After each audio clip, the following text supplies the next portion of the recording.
विशेष पेशकश में एक बार फिर से आपका स्वागत है। मेरे साथ एक बार फिर लेखक, दार्शनिक, IIT IIM के पास आउट आचार्य प्रशांत जी हैं।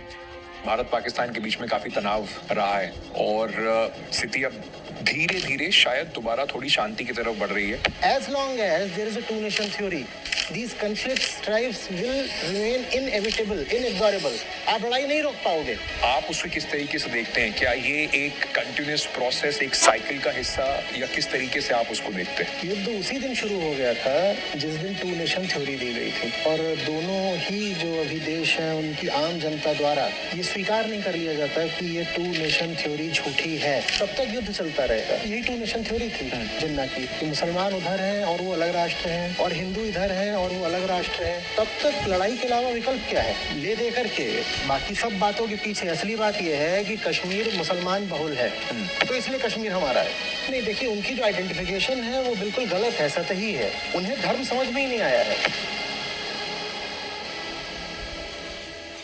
नमस्कार, NDTV की विशेष पेशकश में एक बार फिर से आपका स्वागत है। मेरे साथ एक बार फिर लेखक, दार्शनिक, IIT IIM के पास प्रशांत जी हैं।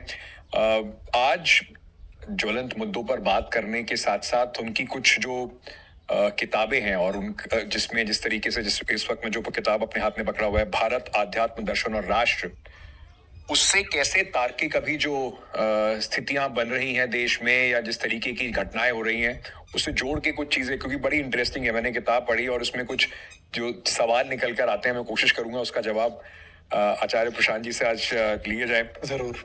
मैं सबसे पहले, क्योंकि हम इस जब बात कर रहे हैं तो भारत पाकिस्तान के बीच में काफी तनाव रहा है और स्थिति अब धीरे धीरे शायद दोबारा थोड़ी शांति की तरफ बढ़ रही है, लेकिन 3-4 दिन काफी तनाव भरे रहे। उसको लेकर मैं शुरू करना चाहता हूं, आपके नजरिए से समझना चाहता हूं कि ये जो दोनों देशों के बीच में तनाव हुआ, या जिस तरीके से बिल्कुल युद्ध जैसी एक स्थिति बन गई, आप उसे किस तरीके से देखते हैं? क्या ये एक कंटिन्यूस प्रोसेस, एक साइकिल का हिस्सा, या किस तरीके से आप उसको देखते हैं? देखिए, युद्ध हमको दिखाई अभी दे रहा है कि 2025 में हो गया है, या 99 में हमें कारगिल दिखाई दिया था। युद्ध लगातार चलता रहा है, और युद्ध के पीछे जो कारण है, हम कह सकते हैं कि कश्मीर कारण है, या सिंधु नदी का पानी कारण है, इंडस वाटर ट्रीटी, या कच्छ में कुछ है वो कारण है, या जो और व्यापक जियोपॉलिटिक्स है वो कारण है। नहीं, वो कारण नहीं है। आपने कहा दो देश, ये दो देश नहीं है, दो राष्ट्र हैं, और ये दो राष्ट्र बिल्कुल अलग अलग बुनियादों पर बने हैं। इनके आधार अलग हैं, और ये आधार एक दूसरे के साथ कोई मेल, कोई सामंजस्य, कोई एडजस्टमेंट कर नहीं सकते।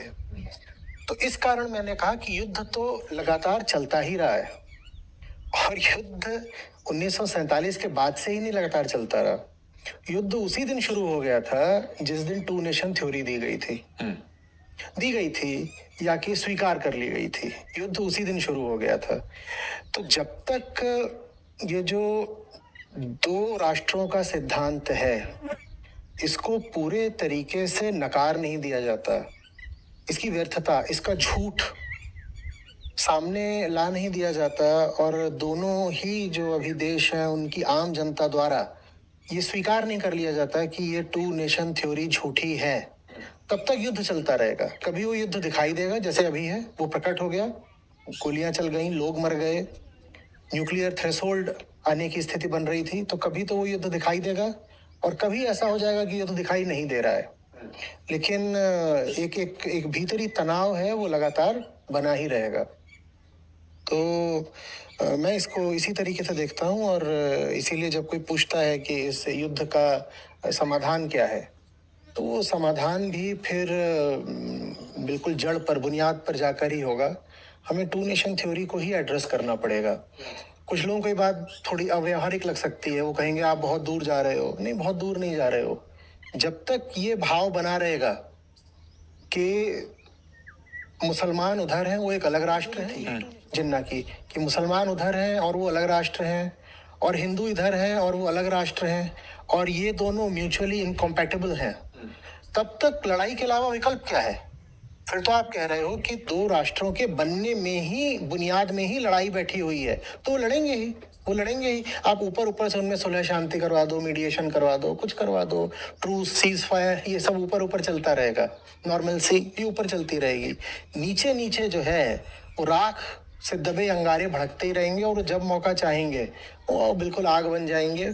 और अब जब हम जानते हैं कि दोनों देश बिल्कुल न्यूक्लियर पावर हो चुके हैं, 150 उनके पास वॉरहेड्स हैं और लंबी दूरी की मिसाइलें हैं, सारे शहरों को ध्वस्त कर सकते हैं, तो वो टू नेशन थ्योरी और ज़्यादा खतरनाक हो जाती है। हमने देखा 3 दिन के भीतर ही कितना ज़बरदस्त मासिव एस्केलेशन हो गया था। बिल्कुल। इतना पहले देखने को नहीं मिलता था। कारगिल की लड़ाई इतनी लंबी चली थी, 71 के बाद ये सबसे बड़ा एस्केलेशन, सबसे बड़ा, सबसे रैपिड 3 दिन के अंदर इतना एस्केलेशन हो गया। आप कारगिल का आपको याद होगा, हम होता रहा लेकिन एस्केलेशन नहीं हुआ था। सीमा उधर से भी नहीं पार की गई थी, इधर से भी नहीं पार की गई थी, वहां पर कुछ रुका हुआ था। अभी ऐसा नहीं है। तो अब तो और ज्यादा जरूरी है कि खतरा इतना बढ़ गया है कि हमें जो समस्या है उसकी जड़ को ही संबोधित करना पड़ेगा, जड़ से उखाड़ फेंकना पड़ेगा। जड़ में तो ये भावना बैठी हुई है कि साहब, जो मुसलमान है उसका हिसाब किताब अलग है, जो हिंदू है उसका हिसाब किताब अलग है, और ये दोनों कभी एक साथ नहीं रह सकते। ना तो ये एक देश में एक साथ रह सकते हैं, और ना ही ये फिर पड़ोसियों की तरह भी एक साथ रह सकते हैं। क्योंकि हमारी तुम्हारी जब बननी ही नहीं है, तो हमारी तुम्हारी पड़ोसियों की तरह भी कैसे बन जाएगी? कैसे बन सकती है? कश्मीर समस्या के मूल में तो यही बैठा हुआ है ना भाई। और किसी भी प्रांत पर तो पाकिस्तान दावा नहीं ठोकता ले दे करके। बाकी सब बातों के पीछे असली बात यह है कि कश्मीर मुसलमान बहुल है, तो इसलिए कश्मीर हमारा है। आप जाइए, वो कहते हैं कि संयुक्त राष्ट्र संघ ने कहा है कि वहां पर आप प्लेबिसाइड, जनमत संग्रह कराइए, ये सब कराइए। कश्मीर में ही क्यों कराइए? क्योंकि उनको दिखाई देता है कश्मीर में मुसलमान ज्यादा है। और टू नेशन थ्योरी बोलती है कि मुसलमान सारे इकट्ठे रहेंगे, वो एक नेशन है, और हिंदू अलग रहेंगे, वो एक नेशन है। इन दोनों में कभी पट नहीं सकती। तो कश्मीर भी जो समस्या बना हुआ है वो टू नेशन थ्योरी कारण ही बना हुआ है। बाकी बातें सब हम कह सकते हैं, वो बाकी बातें बहाने हैं, अपोलॉजीज हैं। असली बात तो यही है कि नहीं नहीं नहीं नहीं, धर्म अलग अलग होते हैं, धर्म अलग अलग होते हैं। एक वो धर्म है, ये धर्म है, और इन दोनों धर्मों का आपस में कभी मेल नहीं हो सकता। जैसे कि 50 धर्म होते हों और जैसे मैं होती हूँ जी। लेकिन मैं कुछ, क्योंकि आप किताब में, क्योंकि हम नेशन की अब बात कर रहे हैं, पिछली बार हमने इसी को नेशनलिज्म और पेट्रियोटिज्म की हमने इस पे बात की थी। तो आपकी किताब में ये जो भारत आध्यात्म दर्शन और राष्ट्र के, उसमें 56 पेज पर जो एक मैं उसे कोट कर रहा हूँ जरा, एक केंद्र तो ये हो सकता है कि साहब हमारी जबान एक है, या हमारा मजहब एक है। क्योंकि आप टू नेशन थ्योरी की बात कर रहे थे, मजहब की हम बात कर रहे थे, इसलिए हम एक राष्ट्र हैं। भारत का विभाजन हुआ था राजनीतिक तौर पर। मोहम्मद अली जिन्ना का यही तर्क था। वो कहते थे कि हिंदू और मुसलमान दो अलग अलग कौमें नहीं है, ये दो अलग अलग राष्ट्र हैं। कहते थे कि ये लोग बिल्कुल अलग अलग हैं, और चूंकि ये अलग अलग राष्ट्र हैं, इसलिए इन्हें अलग अलग राज्य भी बना देना चाहिए। तो राष्ट्र किस आधार पर, उन्होंने अपना आधार बड़ा क्लियरली चुन लिया कि धर्म के आधार पर हम चुनेंगे। और जो आप कह रहे हैं कि जड़ उसकी यही लड़ाई है। आज तक, कुछ दिन पहले जंग से भी कुछ दिन पहले, उनके जो आर्मी चीफ है आसिफ मुनीर, उन्होंने भी यही बात दोहराई थी कि हम बिल्कुल अलग है, वो कौम अलग है, हम बिल्कुल अलग है। तो इसका समाधान, मतलब उनकी आइडेंटिफिकेशन बिल्कुल है, हमारी आइडेंटिफिकेशन क्या भी इस आधार पर होनी चाहिए? नहीं, देखिए, उनकी जो आइडेंटिफिकेशन है वो बिल्कुल गलत है, सतही है। उन्हें धर्म समझ में ही नहीं आया है। टू नेशन थ्योरी फ्लॉड है क्योंकि उसके मूल में इग्नोरेंस है, अज्ञान है। आप जानते ही नहीं हो धर्म क्या है। आप ये कह रहे हो कि एक इंसान है, उसके ऊपर आपने मुसलमान का लेबल लगा दिया तो उसकी जिंदगी का मकसद कुछ और हो जाता है। और एक इंसान है, उसके ऊपर हिंदू, ईसाई, यहूदी, सिख कोई और लेबल लगा हुआ है तो उसकी जिंदगी का मकसद कुछ और हो जाता है। जैसे कि इंसान और इंसान अलग अलग पैदा होते हों, जैसे कि हमारी सेल्स, हमारा डीएनए अलग अलग होता हो, जैसे हमारे दुख अलग अलग होते हों, जैसे हमारी चाहतें अलग होती हों, हर इंसान चाहता यही है ना कि दुखी ना रहे। हर इंसान यही चाहता है कि कोई भी इंसान मरना नहीं चाहता। तो इंसान, हर इंसान में मूलभूत समानता होती है। उस समानता को दरकिनार करके टू नेशन थ्योरी कहती है कि इंसान और इंसान में मूलभूत अंतर होते हैं। अंतर इंसान के बनाए हुए हैं, समानता प्राकृतिक है, नैसर्गिक है, ओरिजिनल है, नेचुरल है। नेचुरल जो है, ओरिजिनल है, हम उसकी बात नहीं करना चाहते। जो मैन मेड डिफरेंसेस हैं हम उनकी बात करना चाहते हैं। और हम कह रहे हैं कि मैन मेड डिफरेंसेस इतने जरूरी, इतने इंपॉर्टेंट हो गए कि आप एक अलग नेशन हो गए, मैं एक अलग नेशन हो गए, क्योंकि आपने जो पहन रखा है उसका जो रंग है वो हरा है, और मैंने जो पहन रखा है इसका रंग जो है वो कत्थई है या गेरुआ है। ऐसे नहीं होता है भाई। एक एक मुसलमान है, आप उसको ले जाके कैद में डाल देंगे वो भी तड़पेगा। एक मुसलमान है, उसकी भी चाहते होती हैं, उसके भी अरमान होते हैं। और हिंदू है, वो भी किसी देवता की इच्छा रखता है, वो भी मुक्ति की कामना रखता है। आपको अंतर ही अंतर दिखाई दे रहे हैं, आपको समानताएं नहीं दिखाई दे रही हैं। तो घर होते हैं, बीवी होती है, बच्चे होते हैं। मुसलमान की बीवी मर जाए वो भी रोएगा, हिंदू की मर जाए वो भी रोएगा। बच्चे से ममता एक मुसलमान स्त्री को भी होती है, एक हिंदू स्त्री को भी होती है।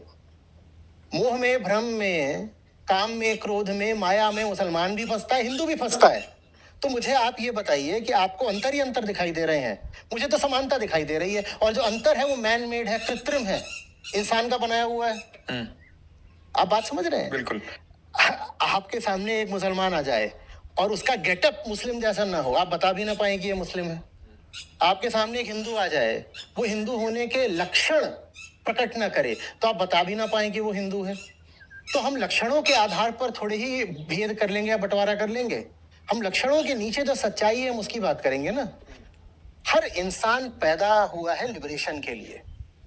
कोई भी व्यक्ति अगर पैदा हुआ है तो उसके जीवन का एक ही उद्देश्य है कि अज्ञान में पैदा हुआ हूं, मैं नहीं जानता मैं कौन हूं। एनिमल इंस्टिंक्ट्स हैं जो मुझ पर राज करती हैं, और जिंदगी मुझे इसलिए मिली है ताकि इन एनिमल इंस्टिंक्ट से और सोशल प्रेशर्स और सोशल कंडीशनिंग से लिबरेट होकर, मुक्त होकर, आजाद होकर के मैं एक आनंदित जीवन जी सकूं। वेदांत में इसको जीवन मुक्त की अवस्था कहते हैं।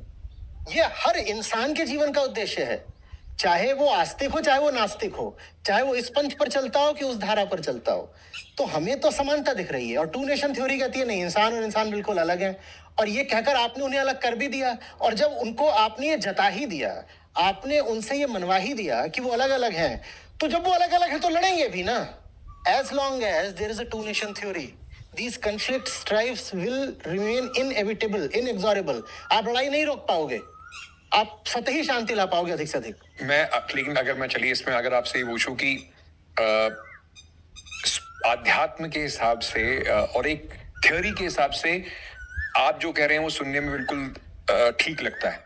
व्यावहारिक तौर पर, खास तौर से तब जब अभी हमने देखा कि कितना, जैसे आपने खुद कहा 3 दिन में इतना तगड़ा एस्केलेशन शायद कभी नहीं हुआ।